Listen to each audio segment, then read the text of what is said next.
Try not to embarrass us tonight, just smile, stay quiet, and don't order anything expensive. That was my fiancé's mother, leaning across the table like she was giving instructions to hired help, not the woman her son planned to marry.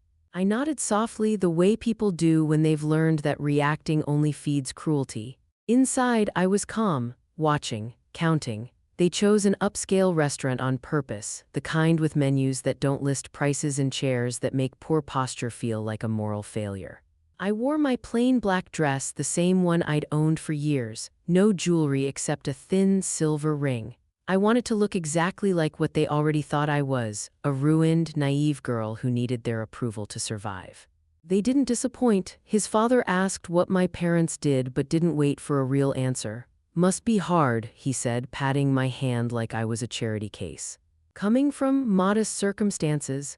My fiancé laughed awkwardly and added, "She's very simple, not materialistic at all." He said it like a compliment. It wasn't. They talked over me about vacations, investments, connections. I watched how his mother scanned my plate every time I lifted my fork, how she smiled only when I chose water instead of wine. When I thanked the waiter, she corrected my tone. "Not so eager," she whispered.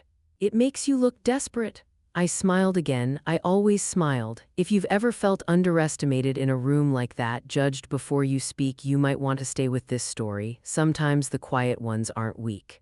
Sometimes they're just waiting. They asked about my job. I told them the truth, carefully edited. "I work remotely, nothing fancy." His father nodded, satisfied. "That's good. My son needs someone who won't distract him with ambition." My fiancé squeezed my knee under the table. A warning, don't say more. What none of them knew, what I had never told him, was that my nothing fancy brought in $57,000 a month. That I paid my bills in advance, that I could buy this restaurant, the building it sat in, and the silence they thought they owned. But that night wasn't about revealing anything, it was about seeing everything. Dessert came.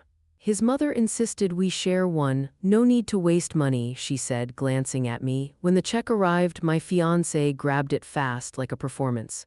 "I've got it," he said, loud enough for nearby tables. His father nodded proudly. Provider, savior. I thanked him softly, sweetly. I let him feel generous. On the drive home, he sighed like he'd carried a burden all night. "They like you," he said. "You just have to learn how to fit in." Fit in, like I was a puzzle piece shaved down to stop cutting their hands. I stared out the window and thought about my childhood, hand-me-down shoes, counting coins, learning early that survival meant silence. I thought about how staying small had kept me safe, how it had also made me invisible. That dinner wasn't the beginning of my story, it was the confirmation. They didn't see a partner, they saw a placeholder.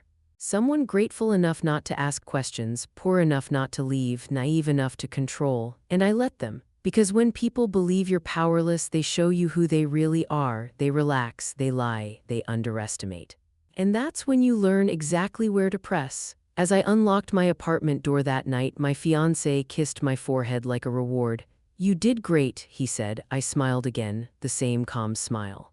Inside, I opened my laptop, checked my accounts, and made a quiet decision. I wasn't going to expose them. I wasn't going to confront them. I wasn't going to raise my voice or my profile. I was going to let them keep believing I was nothing, because nothing is the most dangerous thing to underestimate. I'll tell you why staying small was the smartest move I ever made. I wasn't born quiet, I was trained that way. I grew up in a town so small it felt like the world ended at the grain silos. Everyone knew everyone, which meant everyone decided who you were before you had a chance to speak. My family fit neatly into the lower half of that social map. My father left early. My mother worked double shifts and came home too tired to ask questions. Survival wasn't dramatic, it was routine. My older sister learned how to be loud. I learned how to be useful. At school, teachers praised her confidence and called my silence potential. At home, relatives asked her about her dreams and asked me to pass the salt. No one was cruel enough to leave bruises. They did something worse. They ignored. That kind of neglect teaches you things. It teaches you that attention is currency, that safety lives in being underestimated. That if you want something badly enough, you don't announce it, you build it quietly. I started working early, babysitting, cleaning offices after hours, data entry jobs no one wanted because they were boring and invisible. While other kids spent money to feel rich for a night, I saved to feel secure for a lifetime. I learned patterns, systems, how money moved when no one was watching. By my early 20s, I'd taught myself skills people didn't brag about at parties but paid dearly for behind closed doors. I worked remotely before it was trendy. I billed clients who never asked where I lived or what I wore. They only cared that things worked. That's how the money started, slowly, then all at once. The first month I crossed 5 figures, I didn't celebrate. I updated my spreadsheet and went to sleep. By the time it became $57,000 a month, I'd already trained myself not to react. Emotion makes mistakes. Compounds. I met my fiancé during this phase when my life looked small on the outside and airtight on the inside. He was charming in a practiced way, confident without being curious. He liked that I listened. He liked that I didn't challenge him. He mistook my restraint for dependence. When he asked about my work, I kept my answers short. When he offered to pay, I let him. It made him feel important. People reveal more when they feel superior. The first time he joked about being the ambitious one in the relationship, I laughed. The second time, I noted it. By the third, I understood the role he'd assigned me. I was the supporting character in a story he thought he was writing. His parents only confirmed it. They spoke about legacy like something inherited, not earned, about class like a fence you're born behind, not when you climb. And my fiancé absorbed it all without question. He wanted their approval the way I once wanted silence at home, desperately and without dignity. What fascinated me wasn't their arrogance, it was their carelessness. They never asked how I paid rent, never wondered why I wasn't stressed, never noticed that I didn't flinch at expensive places. I simply declined them. They assumed restraint meant limitation. That assumption became my advantage.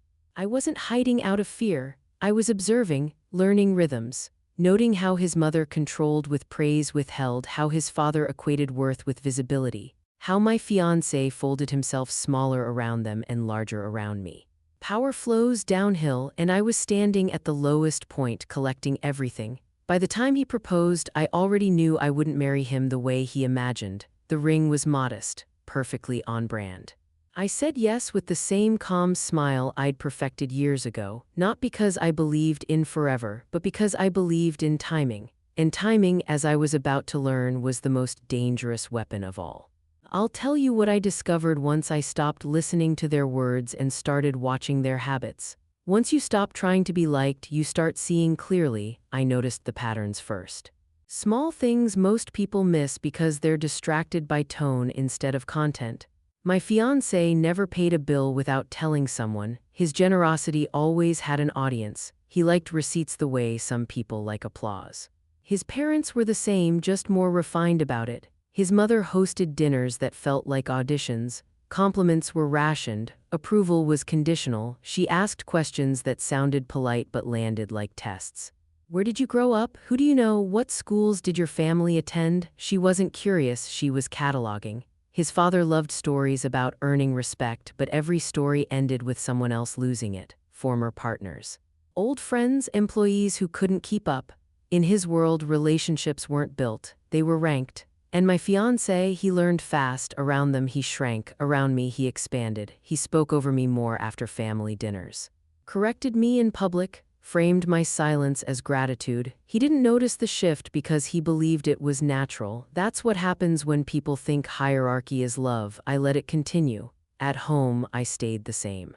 Cooked simple meals, paid my half of shared expenses exactly on time, never late, never early, predictable, harmless. What I didn't share was how much listening I was doing. I learned that his mother loved control more than comfort.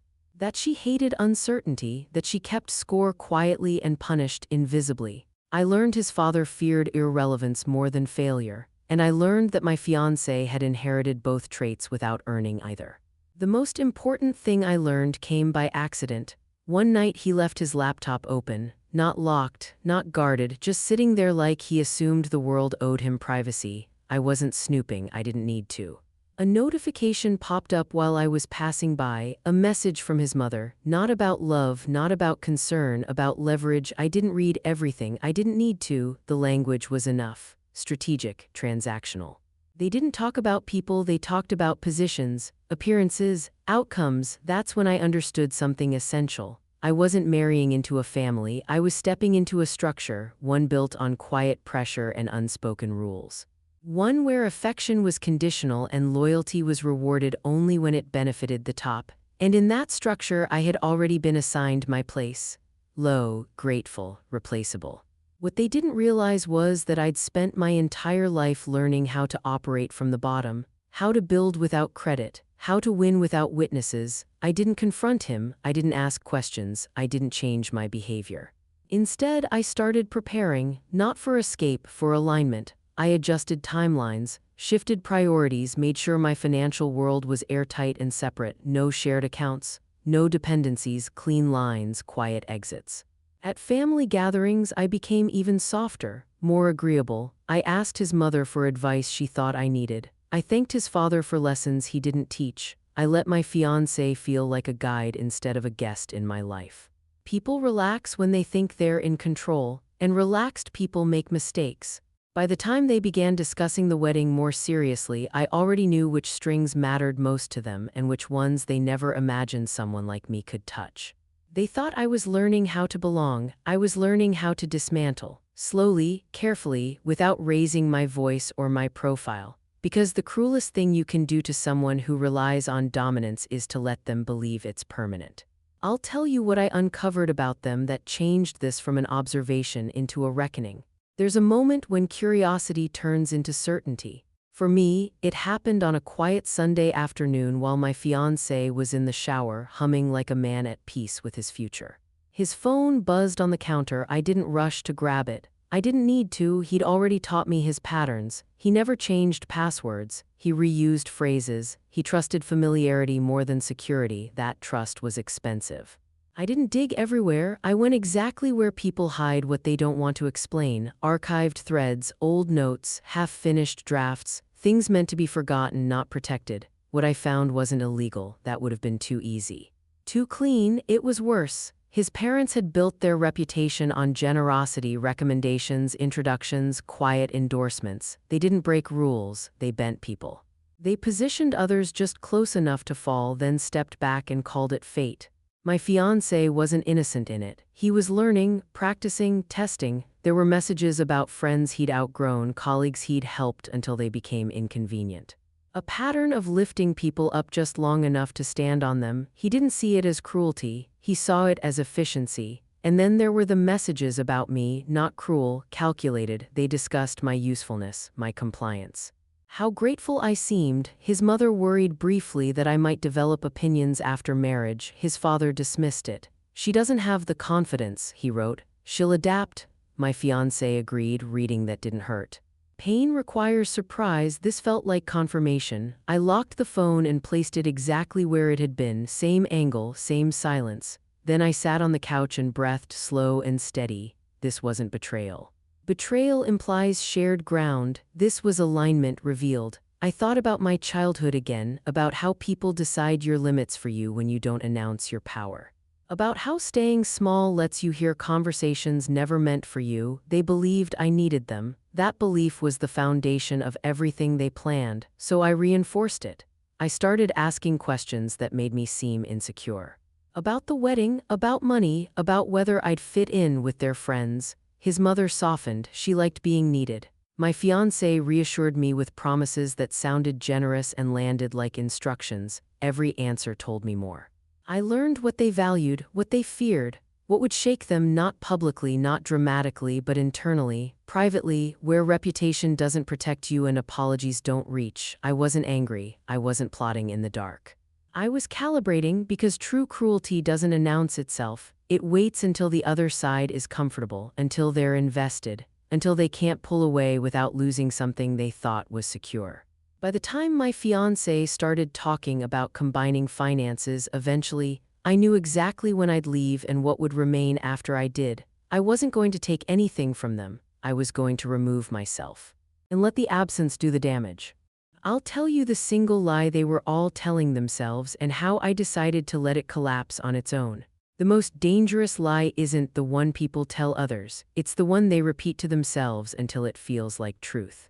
My fiancé believed he was the architect of his life. His parents believed they were the reason he stood where he did. They all shared the same illusion that I was an accessory, a supporting detail. Someone whose presence added warmth but no weight. That belief was the lie, and it ran deeper than pride. I started seeing it in the way money was discussed around me, never numbers, just implications. His father liked to say things like, "Stability is about knowing where you stand." His mother preferred, "Security comes from choosing the right people." Both statements were coded, they meant power stayed with them.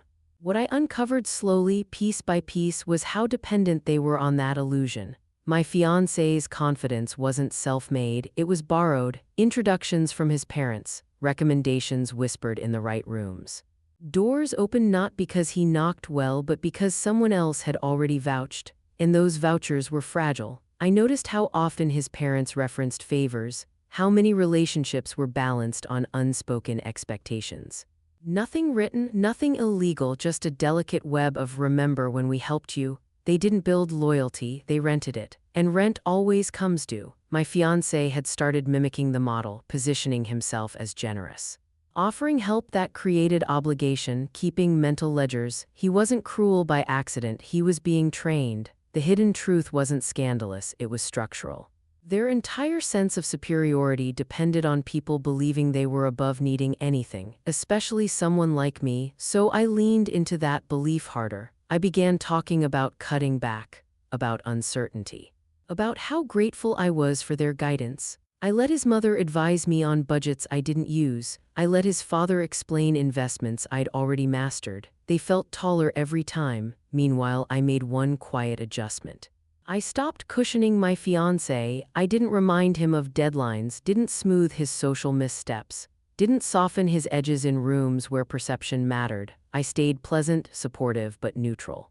And without me buffering him, small cracks appeared. He interrupted the wrong person, overestimated his leverage, assumed familiarity where respect hadn't been earned. Nothing catastrophic, just enough to notice. His parents began correcting him more, guiding harder. Their tone shifted. Less pride, more control. Pressure reveals truth. What none of them realized was that I'd already detached emotionally, that my calm wasn't loyalty, it was distance. I wasn't staying to fix anything. I was staying to let the structure stand on its own weight, because when people rely on hierarchy instead of substance, removing the quiet stabilizer doesn't cause an explosion, it causes erosion. And erosion is patient. By the time they sensed something was off, they'd already begun turning inward, questioning each other, tightening control, blaming subtle shifts they couldn't name. I didn't need to expose them. I just needed to stop protecting them and let them face themselves without a buffer. I'll tell you how I set the final pieces in motion and why walking away was the cruelest move of all. Detachment is a skill.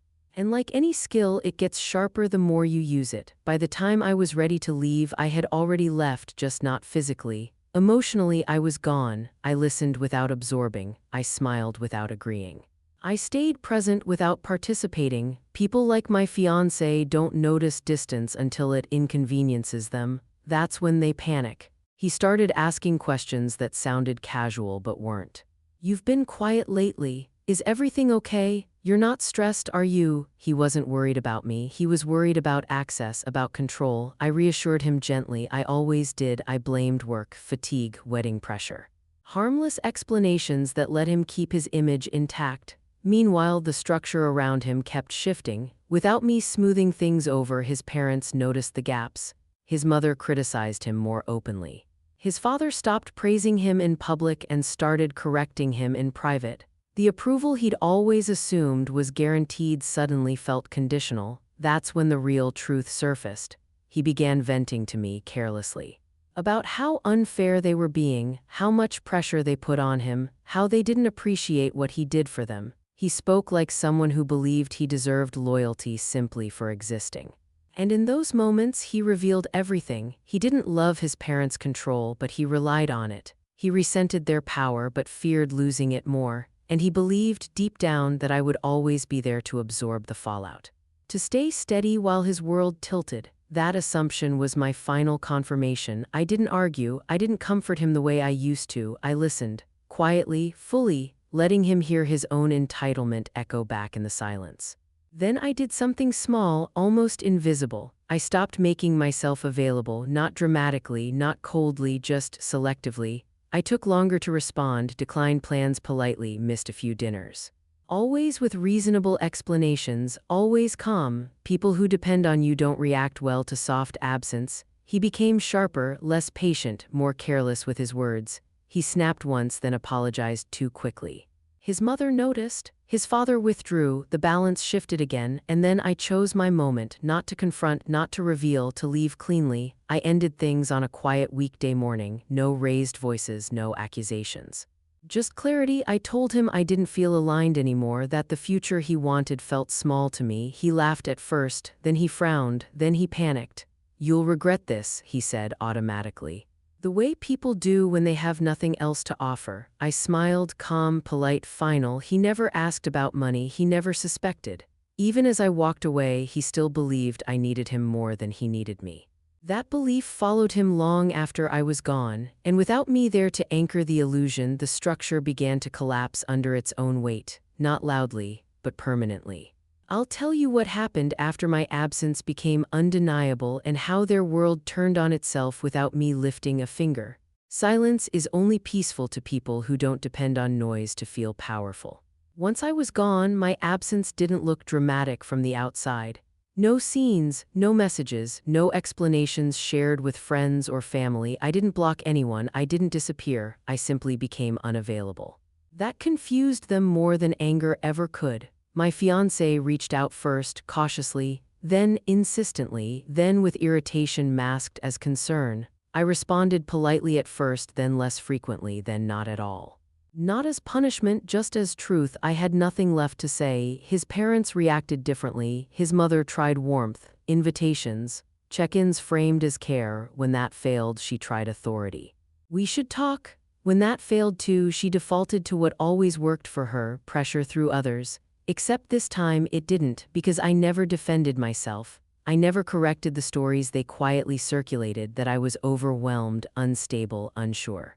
I let them believe they were controlling the narrative. People who rely on perception always underestimate what happens when no one pushes back. Here's the thing most people don't understand. When you remove yourself cleanly, people are forced to turn inward. And that's where the damage starts. Without me absorbing emotional labor, my fiancé leaned harder on his parents. Without me softening his edges, they saw him more clearly, and what they saw made them uncomfortable. He was impatient, defensive, entitled, a mirror they didn't like. The small cracks I'd noticed before widened, conversations grew tense. Expectations sharpened. His parents corrected him more, he resented them for it. The harmony they'd always presented as effortless began to look manufactured, and manufactured things fall apart fast once the glue is gone. This is the part where most people expect a reveal, a moment where I step in and expose everything. I didn't. I stayed gone. If you're enjoying how this is unfolding, you might want to stay with me through the end, because this isn't about drama. It's about consequence. The real cruelty wasn't what I did, it was what I refused to do. I didn't reassure, I didn't explain, I didn't validate their version of events. I let the vacuums speak, and vacuums pull. My fiancé started overcompensating socially, talking too much, offering help no one asked for, trying to prove stability he didn't feel. His parents noticed. Their confidence in him wavered, their support became conditional. The same system they'd taught him to use was now turning inward. Friends they'd once positioned themselves above began stepping back, not because of me, because tension is contagious. People sense instability long before they can name it. And through all of this, I stayed invisible. No posts, no updates, no signals of struggle or success, just silence. That's when the regret set in, not loud, not apologetic, quiet, unsettling. The kind that comes when you realize you misjudged someone and there's no way back to the version of them you controlled. They never saw me rise, they only felt the ground shift after I left. I'll tell you how the final illusion broke and why watching them realize the truth was the coldest satisfaction of all. The illusion didn't break all at once. It cracked slowly, like something under pressure that keeps pretending it's fine until the sound finally reaches everyone in the room. Months after I left, I ran into someone who knew them, not a friend, not an enemy, just a neutral observer, the kind of person who notices shifts without emotion. They didn't ask how I was. They said, "Things seem different over there." That was all I needed to hear. By then, my life had expanded in ways they would never see. I'd moved quietly, changed routines, upgraded nothing that could be measured from the outside. No signals. No flexing. Success doesn't need witnesses when it's real. My absence had done its work. My former fiancé's parents had started tightening their circle. Invitations grew smaller. Conversations grew guarded. People who once hovered now kept polite distance. Not because of scandal, because of discomfort. Their son no longer fit cleanly into the story they told about themselves. Without me buffering him, he showed up raw, defensive. Over-explaining, trying to reclaim control through performance. He talked about plans more than progress, about potential more than outcomes. People noticed. His parents tried to course-correct the only way they knew how, by asserting authority harder. Which only pushed him further out of alignment. Tension replaced polish, pressure replaced confidence, and then came the moment they couldn't ignore, a gathering, not public, not important, just enough people who mattered to them. The kind of room where reputation breathes quietly. Someone mentioned me, casually, without accusation. They asked why the engagement ended so suddenly. His mother answered first, smoothly, too quickly, a rehearsed line. My fiancé followed with a different version, slightly off, not wrong enough to challenge but not aligned. The room noticed. Silence has weight when stories don't match. No one confronted them, no one needed to. From that moment on, every interaction carried the question they couldn't answer together. What really happened, and worse, what did she see? That question haunted them because they never knew the answer. I never gave it to them. I never corrected the record, never clarified, never offered closure. That was the cruelty. They were left alone with their assumptions, their revisions, their growing realization that they had misjudged the one person who never needed them. Right before the climax of all this, before their final realization, I remember thinking something simple. Quiet strength doesn't announce itself. It exits cleanly and lets people argue with the echo. I watched from a distance, not with glee, not with anger, but with the calm satisfaction of someone who knows the outcome was inevitable. They had built a system that fed on control, and control can't survive absence. I'll tell you how it finally ended and the moment they realized they'd underestimated the wrong person. The realization didn't arrive with an apology, it arrived with silence. Not the tense kind, not the dramatic kind. The empty kind, when people finally understand that nothing is coming back. I heard it indirectly, the way most truths arrive when you're no longer looking for them. My former fiancé had moved, not forward, just away, smaller place. Smaller circle, smaller confidence. His parents remained exactly where they were, except now everything around them felt tighter, controlled, fragile. They never reached out again. That's how I knew they understood. Because people who believe they still have power always try one last time. They didn't. What finally broke them wasn't exposure, or confrontation, or loss of status anyone could point to. It was the unanswered question. They never found out who I really was. They never learned about the income, the independence, the fact that I had been choosing simplicity, not surviving it. They never got the satisfaction of rewriting the story with new information. They were left with the version of me they'd created, poor, naive, replaceable, and the growing awareness that this version didn't explain why their world felt smaller after I left. That kind of confusion lingers. My fiancé, I was told, once said something in frustration. She was never what I thought she was. He was right, but not in the way he meant. I didn't need revenge that burned. I needed revenge that settled. I didn't need them ashamed. I needed them uncertain, because uncertainty eats louder than guilt ever will. I built my life the same way I always had, quietly, carefully, without witnesses who needed convincing. My family never knew the details, my friends never asked. The money kept arriving, the work kept compounding. Nothing flashy, nothing symbolic, just solid ground. Sometimes people ask if I regret not telling the truth, if I wish I'd let them see what they lost. I don't. Because the point was never to prove my worth, the point was to never need their recognition to validate it. They believed power came from control, from hierarchy, from keeping others small. I learned early that real power comes from knowing exactly when to stay and exactly when to leave. And leaving without explanation, that's not weakness, that's precision. So here's the truth I carried quietly through all of it. You don't owe anyone access to your full self, you don't owe anyone proof of your strength, and you never need to announce your rise to people who only respected you when you stayed low. The strongest people don't shout, they step away.